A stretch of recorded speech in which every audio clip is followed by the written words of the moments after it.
5월 21일 모닝 브리핑 시작하겠습니다. 엔비디아가 올라가고 JP모건은 빠지고 두 종목 흐름에 시장이 좀 갈리는 그런 모습을 보였고요. 월가의 대표적인 비관론자가 하락장 전망을 포기하는 그런 것도 오늘 좀 이슈가 됐었습니다. 우리 증시는 7일 만에 삼성전자가 어제 올랐었는데 오늘 8만 원까지 회복이 되는지 일단 분위기는 잡아놨는데 실제로 돌아가는지 좀 봐야 될 것 같고요. 그리고 증시 특징주로 금융, 구리 관련주 뭐 이런 종목군들이 강세를 보였고 코스닥은 HLB가 좀 고전을 했잖아요. 그래서 이런 게 오늘은 좀 변화가 생길 것 같거든요. 그럼 이런 내용들 좀 설명드리도록 하겠습니다.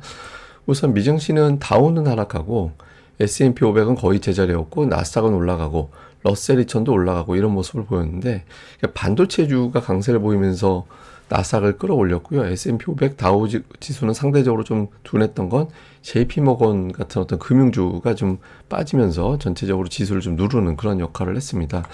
뭐 각각의 내용들을 보면 엔비디아가 오늘 2.5% 올라가면서 사상 최고가에 근접하고 있거든요. 그러니까 실적 발표 앞두고 주요 증권사들의 목표 주가 상향이 이어졌습니다. 바클레이즈에서 실적 계속 두 자릿수 이상 좋아질 것 같다. 목표 주가 850달러에서 1100달러로 상향을 했고 베어드에서도 AI 수요가 계속 증가하고 있기 때문에 제품 구매가 늘어날 것이다 라고 하면서 목표 주가 1200달러, 스티펠에서도 2025년 이후에 연매출 1000억 달러 돌파가 가능하다 그러면서 이제 목표 주가를 1085달러, 그러니까 뭐 그 1000달러 밑으로 있던 증권사들도 1000달러 이상으로 대부분 다 상향하는 그런 움직임이 나왔거든요. 그래서 실적에 대한 기대감이 먼저 작동을 하면서 주가를 끌어올렸고 이게 이제 나스닥을 멱살 잡아 올리는 그런 역할을 했고요.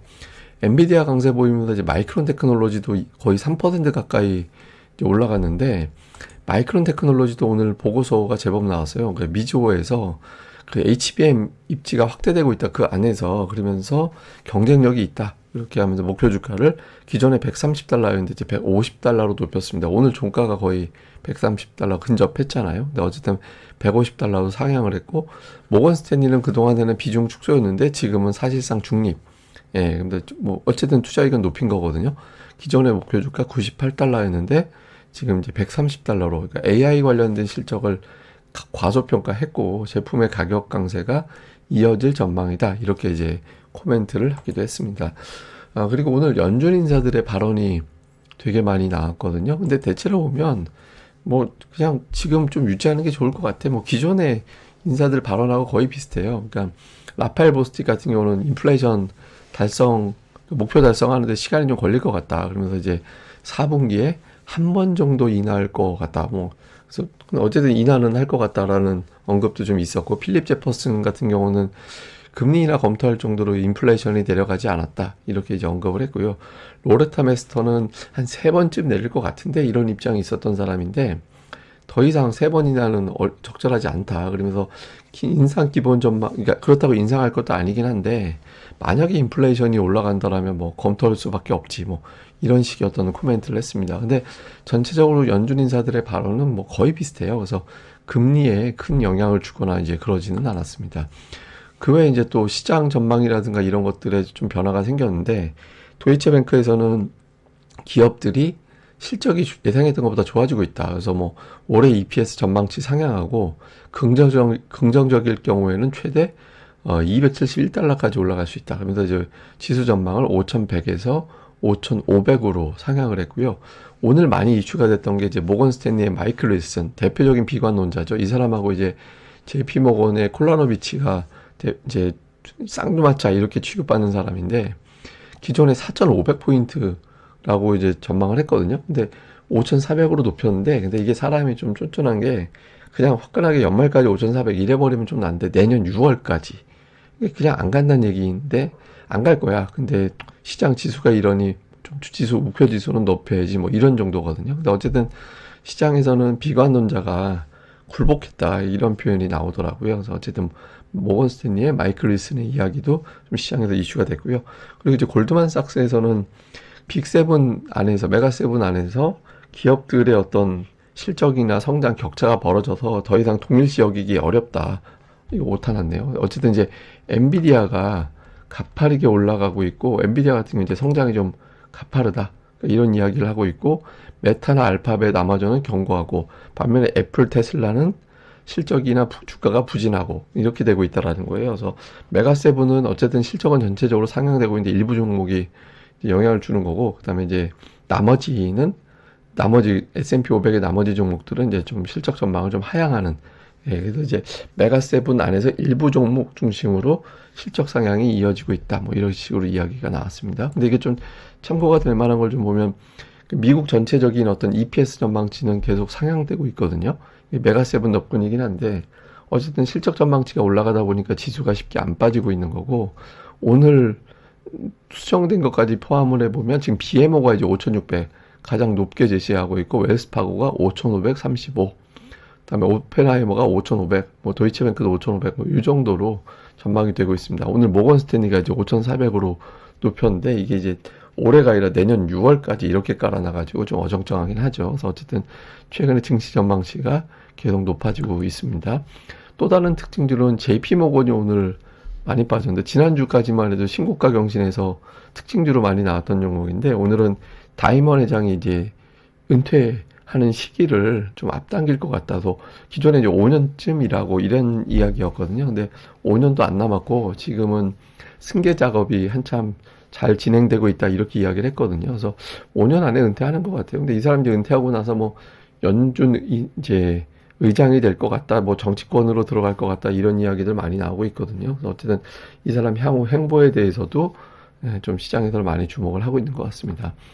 다음에 우리 증시 넘어와서 보면 어저께 보면 코스피와 코스닥이 완전히 갈려버렸죠. 그러니까 코스피는 뭐 어쨌든 대형주, 중형주, 소형주가 다 올랐는데 코스닥은 대형주는 빠질 수밖에 없었죠. HLB가 시가총액 상위 종목이니까. 그런데 중소형주까지 덩달아서 빠져버리는 그런 모습을 보였거든요. 근데 사실 ADR은 코스피가 더 부담이 되고 코스닥은 덜 부담이 되는 상황인데, 어제 결과적으로 이제 시장의 분위기가 이렇게 이제 잡혀버렸습니다. 근데 그 HLB 여파가 코스닥에 있었다고 봐야 되잖아요. 근데 어제 같은 경우 HLB가 코스닥 지수를 5.4포인트 정도 끌어내렸거든요. 근데 지금 시가총액이 6조 원대까지 줄어들었어요. 이렇게 6조 원대까지 줄어들었는데, 이렇게 되면 오늘 하한가 간다고 해도 지수 영향은 약 4포인트 정도. 그러니까 어제보다 영향력이 축소가 되거든요. 근데 오늘 뭐 어제 거래량 봐서는 오늘 또 하한가 갈 것 같지는 않고, 그리고 어제 하한가 가는 종목 수 자체가 줄어들었잖아요. 그래서 현재로서는 이제 HLB 관련된 영향은 정점은 지나간 것 같다. 그래서 이제 조금 이제 종목들별로 일부 종목들이 조금 지수를 좀 영향력 있게 좀 방어하는 그런 역할을 좀 할 수 있어 보입니다. 그러니까 이럴 때 정신없이 빠지고 나서 이제 시장에서 끌어올리는 역할을 하는 업종이 뭐가 되는지, 또는 방어하는 역할을 하는 종목이 뭐가 되는지 좀 봐야 되는데, 최근에 코스닥에서 기관 투자자들의 매수세가 상당히 강하게 유입되고 있잖아요. 4일 연속. 그래서 업종별로 좀 수급 동향 보니까 뭐 제약, 일반 전기전자는 2차 전지 저기 포함되어 있습니다. 그다음에 반도체, IT 부품은 이제 스마트폰 부품주들 이런 것들, 뭐 BH 이런 것들 있잖아요. 하여튼 이런 류의 기업들 IT 부품에 들어가거든요. 디지털 콘텐츠는 게임주. 그러니까 게임주 쪽의 수급이 제일 꾸준하긴 해요. 근데 이제 최근 들어서 보면 뭐 제약, 2차 전지, 반도체 다 고르게 들어가 있는 그런 모습이거든요. 그래서 뭐 이 중에서 한 두세 개 정도, 특히 이제 빅3는 제약, 일반 전지, 반도체가 빅4 하면 여기 이제 엔터주가 들어가는 건데, 어쨌든 이 안에서 한 두 개 정도가 좀 주도해주면 지수가 어느 정도는 좀 괜찮은 흐름이 나올 수 있거든요. 그래서 코스닥 업종 내에서 전체가 다 올라가기는 쉽지 않을 거고, 어느 업종에 결과적으로는 좀 화력이 집중이 될지 이 부분도 살펴보는 게 필요할 것 같습니다. 자, 전체 시장 내용을 좀 정리해 보면, 그 엔비디아 실적 앞두고서 반도체 쪽 뉴스가 증가하고 있거든요. 그래서 이게 이제 뭐 긍부정적인 요인이 다 될 수 있죠. 긍정적인 건 관심이 높아지는 거고, 부정적인 건 너무 이제 관심을 높여놨다가 나중에 거래 대금 줄어드는 상황이 생기면 또 그것도 어정쩡하게 되는 거니까. 근데 어쨌든 좀 뉴스가 증가되고 있습니다. 그리고 어제 같은 경우 특징이 하락 종목 수는 증가했는데 하한가는 감소했거든요. HLB 관련된 종목군들이 일제히 하한가 갔다가 어제는 일부 종목들이 풀렸잖아요. 이거는 이제 관련된 영향력이 피크를 지나갔다라는 걸 보여주는 거거든요. 그러니까 조금 지수를 끌어내렸던 역할을 하던 흐름이 바뀌었기 때문에, 이런 날은 이제 어떤 종목군들이 먼저 돌아서는지, 시장을 주도하는지 이런 것들을 집중적으로 관찰을 해야 됩니다. 그리고 앞서 말씀드린 대로 코스닥 시장의 기관 투자자들의 매수가 집중되고 있거든요. 차별화 장세가 이제 본격화된다라는 겁니다. 그러니까 기관이 매수한다고 해서 증시가 좋은 게 아니에요. 좋죠. 이게 일단 기본적으로 좋긴 한데 저게 뭐 투자하는 입장에서 보면 기관 투자들의 특성이 그냥 가는 것만 끌고 가는 그런 특성을 보이거든요. 그러니까 되게 차별화 장세가 진행이 된다는 의미이기 때문에 수익률 편차가 되게 심할 겁니다. 그래서 이런 것들을 좀 주목해서 봐야 되고, 그리고 이제 구리 관련주가 이제 강세를 보였는데 제가 이게 좀 특징적인 게 이 대창이 어저께 상한가 같잖아요. 그러니까 대창이 하는 거 예를 들어서 우리가 전선 이런 거 이제 대창에서 만들고 여러분들이 보시는 이제 밸브 뭐 이런 거 있잖아요. 이런 것들도 이제 대창에서 만들고 이제 뭐 하여튼 건축 이런 거 과정에서 들어가는 봉 뭐 하여튼 등등을 이제 대창에서 만들거든요. 그런데 제가 이제 대창을 되게 오랫동안 지켜보고 있던 종목인데, 그러니까 뭐 그러니까 왜냐하면 수시로 무슨 테마 이런 거 나올 때 올라가니까. 근데 이거 연봉이거든요. 연봉상 종가로 2,000원 이상에서 마감한 적이 없어요. 예, 보시면 뭐 연간에 막 3,500원까지도 올라가기도 하고 3,000원 돌파도 두 번이나 했었잖아요. 예, 그런데 그 해에도 결국엔 종가로는 1,000원대였어요. 그러니까 제가 이 종목 보면서 되게 신기했던 게 몇 년 동안 돌고 돌아서 항상 1,000원이에요. 1,000원대에서. 근데 올해 또 2,000원 넘어갔거든요. 근데 이 상황에서도 이 패턴이 유지가 될까? 그러니까 이게 그래서 항상 결론은 뭐냐면 좋은 기회가 왔을 때는 트레이딩 관점에서 투자를 하고 장기적으로는 쉽지 않다. 그러니까 이런 게 이제 계속 적용이 되는 종목이거든요. 그래서 대창에 이제 그런 패턴이 있어서 이번에도 그럴지 이걸 깰지 되게 흥미로운 것 같습니다. 근데 하여튼 과거 보면 이렇게 됐어요. 그래서 관련된 종목들을 볼 때는 이제 조금 나는 무조건 여기에 뼈를 묻을 거야 이런 관점보다는 좀 적절하게 이제 활용하는 정도, 뭐 그 정도가 통계적으로는 좀 합리적으로 보이는데, 뭐 올해 구리 가격이 특이하다고 하니까 뭐 패턴이 바뀌는지는 봐야겠죠. 어쨌든 이런 내용도 있습니다. 예, 그리고 이제 공지 하나 말씀드리면 오늘 이번 주는 화요일하고 목요일에 제가 평소보다 오후 방송이 조금 늦게 올려질 가능성이 있습니다. 그러니까 아마 1시간 정도 플러스 마이너스 예, 그 정도로 이제 늦게 올려질 가능성이 있어서 뭐 좀 평소 올라올 시간에 안 올라오네 하면 그냥 그러려니 외부 일정 때문에 그렇구나라는 정도로 이해해 주시면 좋을 것 같습니다. 예, 그럼 하루 잘 보내시고요. 저는 다음에 뵙겠습니다. 이 방송 구독하기와 좋아요까지 꼭 부탁드립니다. 그래야 이제 제 방송 알고리즘 많이 노출된다고 하니까 보시는 김에 구독하기 그리고 이제 좋아요 꼭 부탁드릴게요. 감사합니다.